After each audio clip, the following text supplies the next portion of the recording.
An endless galaxy soaked in blood, faith, and fire, a universe where gods are worshipped, feared, and slain. But what if a being entered this reality who did not crave worship? A being who did not fear gods? A being who understood the universe down to its smallest particle? What if Dr. Manhattan, the blue god of the Watchmen universe, appeared within the nightmare realm of Warhammer 40,000? Would he become a savior, a weapon, or the greatest existential threat the galaxy has ever known? The Arivalet begins not with a warp storm, not with demonic incursion, but with silence. On the edge of the segmentum solar, near a forgotten Imperial system, reality folds inward on itself, atoms unravel, time fractures.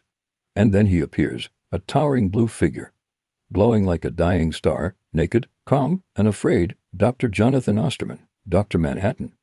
The Imperium censors. He is an anomaly beyond comprehension.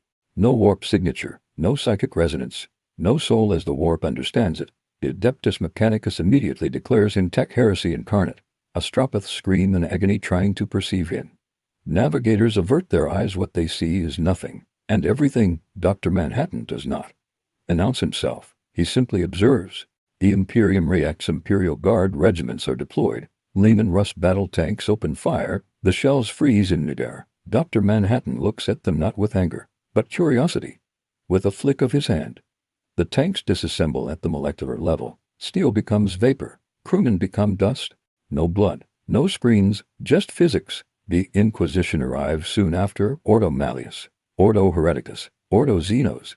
They conclude one thing unanimously: this being is either a god or a lie that must be erased. An exterminatus fleet is prepared. Dr. Manhattan watches the cyclonic torpedoes approach, and then he removes them from existence. Not deflected, not destroyed and made. The Imperium has never faced something like this. Not a demon, not a psyker, not even a stand.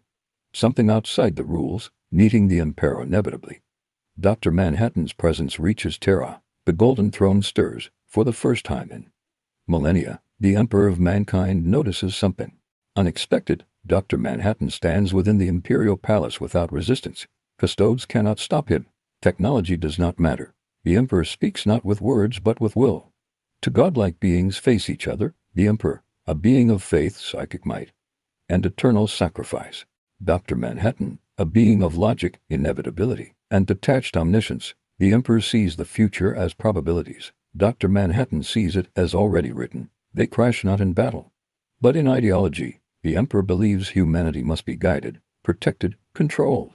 Dr. Manhattan sees humanity as a brief chemical reaction, beautiful, but temporary. Neither can dominate the other. And for the first time since the Horus heresy, the Emperor hesitates. The Chaos gods take notice. Warp trembles. Khorne roars in fury. A god who lives for blood faces. A being who does not bleed. Tzeentch is fascinated. A god of change facing someone who sees all outcomes simultaneously. Nurgle is confused. Dr. Manhattan cannot decay. Slaanesh feels nothing, no desire, no pleasure, no fear. Dr. Manhattan is an anomaly even to chaos. Demons that approach him unravel.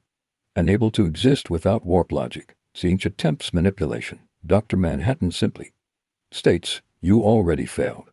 You always fail. You always will." For a god of schemes, that is true terror. War against the god in blue Chaos launches its greatest assault. A black crusade unlike any before it. Abaddon himself leads it. Dr. Manhattan stands alone on a dead world. The sky splits open. Demons pour forth. Chaos Titans march. Dr. Manhattan does not fight like a warrior. He fights like physics. Entire armies vanish as probability collapses. Time loops around him. Weapons fire before they are pulled. Abaddon charges and is stopped. Frozen in a moment that lasts forever. Dr. Manhattan examines him like a failed experiment, then removes the warp corruption from his body. Abaddon dies not in glory, but in silence. Chaos screams. The Necrons and the Stanth Necrons awaken in fear. They recognize Dr. Manhattan as something dangerously close to the old ones, or worse, the Stand stir. Star gods confront the blue god for the first time. Dr. Manhattan shows something close to interest. The battle reshapes star systems. Stand shards are shattered again, but this time permanently. Dr. Manhattan understands their energy structures and rewrites them. The Necrons retreat. For once, immortality is not enough. The end of war. With chaos weakened, with Necrons retreating, with the Imperium paralyzed, Dr. Manhattan considers his role. He could end war. He could erase chaos entirely. He could rebuild humanity into something perfect. But then he realizes something. If I fix this universe, it will no longer be itself. Warhammer 40.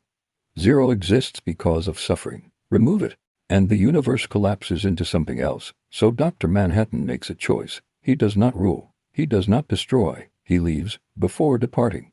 He alters one thing. Chaos can no longer grow stronger. The warp stabilizes just slightly. Hope returns, barely. Who was the true God? Dr. Manhattan was not defeated. He simply lost interest.